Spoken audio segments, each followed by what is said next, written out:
Law enforcement can be hard-pressed to assess the lessons of one mass shooting before there's another. Pima County Sheriff Mark Napier says sheriffs and police met with Governor Ducey to try to stay ahead of the threats. One of the topics was how best to secure school buildings, especially older buildings built before school security was so much on our minds. Sheriff Napier says adding fencing and other barriers is a particular problem with rural districts and a challenge to their budgets it may take state help to cover.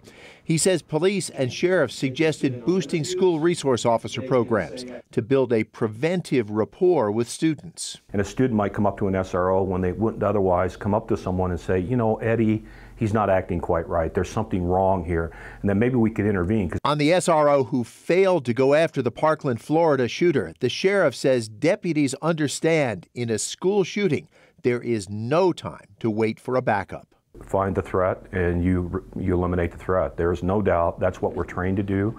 That's what we're expected to do. Sheriff Napier says he and Governor Ducey feel it is not practical to arm teachers because they would have to become as well trained as deputies. They can't just start indiscriminately firing.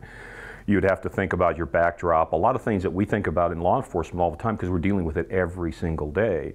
And to arm a teacher or send them through training one time and then expect that they're going to be able to perform in that stress is not realistic. Craig Smith, KGUN 9 on your side.